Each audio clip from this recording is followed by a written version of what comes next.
Fala pessoal, tudo beleza? Sejam muito bem-vindos a esse espaço. Se você ainda não nos segue ou está inscrito no nosso canal, no nosso perfil, já aciona o sininho, se inscreve, porque sempre que eu subir conteúdo novo, você vai ser devidamente notificado. Sem mais delongas, pessoal, vamos trabalhar uma questão muitíssimo interessante, recentemente apreciada pelo Supremo Tribunal Federal, mais especificamente em junho desse ano, em junho de 2019, e que envolve três dicas, três aspectos, três pontos fundamentais que indubitavelmente estarão nas próximas provas. E essas três análises, três dicas, elas estão umbilicalmente ligadas à diligência probatória no âmbito do Congresso Nacional.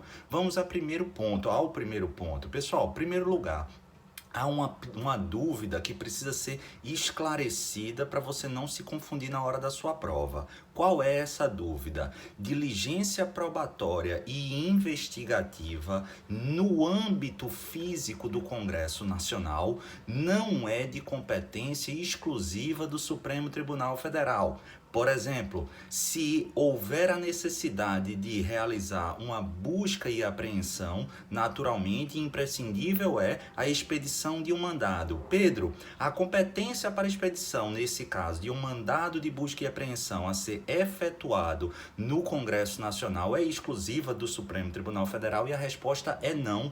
Tema esse ratificado agora pelo STF. Pessoal, diferentemente das imunidades diplomáticas, que também se estendem ao espaço físico das relações consulares e diplomáticas, a relação, ou melhor, a imunidade parlamentar, ela não é estendida para o espaço físico. Então, o que é que a gente precisa analisar? O simples fato de estarmos diante de uma diligência ser realizada na Câmara dos Deputados ou no Senado Federal não faz com que necessariamente a competência para essa ordem seja do Supremo Tribunal Federal. E o que é que a gente precisa analisar? A gente precisa efetivamente analisar as pessoas, as eventuais autoridades investigadas ou objeto dessa diligência probatória, para analisar se é ou não competência, se é ou não o caso de incidência da prerrogativa de foro. Então vamos imaginar se a gente está buscando investigar um senador ou um deputado federal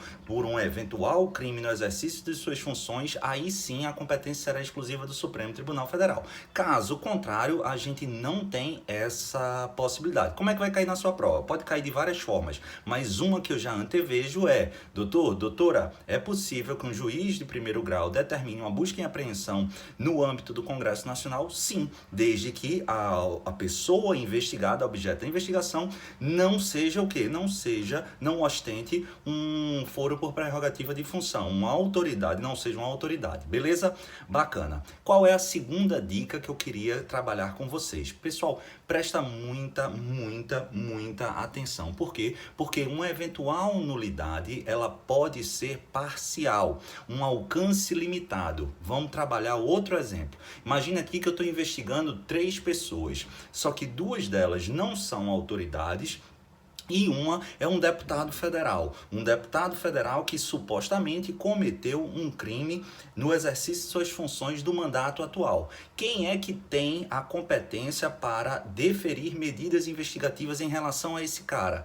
Esse deputado, naturalmente, o Supremo Tribunal Federal. Mas e os outros 2? A competência, ao menos em tese, salvo se houvesse a reunião por deliberação do Supremo Tribunal Federal, seria do juízo de primeiro grau. Vamos imaginar que esse juiz de primeiro grau, ele autorizou uma busca e apreensão, uma interceptação telefônica dos 3 investigados. E aí, perceba que, de acordo com o que disse o Supremo Tribunal Federal, essa prova, essa busca e apreensão, essa interceptação telefônica, ela vai ser válida para quem? Ela vai ser válida para os 2 que não ostentavam a prerrogativa de função, sendo nula exclusivamente, ao menos em princípio, ao deputado federal no meu exemplo. Beleza? E o último ponto, a última das 3 dicas que eu queria trabalhar com vocês, essa aqui é mais sensível e ainda mais mais polêmica, a gente precisa ficar acompanhando. Vamos imaginar que esse juiz de primeiro grau, nós tínhamos, lembrando, 3 investigados, um deputado federal com prerrogativa de foro e 2 pessoas comuns sem prerrogativa de foro. E nessas investigações, várias diligências foram feitas. Dentre essas diligências, a gente já viu aquelas que gozam da cláusula de reserva de jurisdição, ou seja, é imprescindível a ordem judicial. Nesses casos, a gente já viu que vai ser válida para os 2 que não têm a prerrogativa de foro, mas que para, no meu exemplo, o deputado, ela não será válida. Mas ao longo de todas as diligências investigativas, por exemplo, a gente teve oitiva de testemunha. Qual é a peculiaridade aqui? A oitiva de testemunha, ela não está tutelada, ela não está protegida, ela não está sob o manto da cláusula de reserva de jurisdição. É dizer, portanto, que para que eu determine uma oitiva de testemunha no bojo de uma investigação, eu não preciso de ordem judicial. Sabe o que o Supremo Tribunal Federal disse? Nesses casos, doutores e doutoras, presta atenção, porque mesmo a ordem sendo emanada por um juiz de primeiro grau que não tem competência para determinar diligências investigativas ou probatórias em detrimento a uma autoridade com prerrogativa de função, de foro por prerrogativa de função, melhor colocando, ainda assim, quando essas diligências investigativas elas não estiverem sob o palio da cláusula de reserva de jurisdição, elas poderão ser sim válidas para a investigação envolvendo aquela autoridade. Trazendo aqui para o meu exemplo,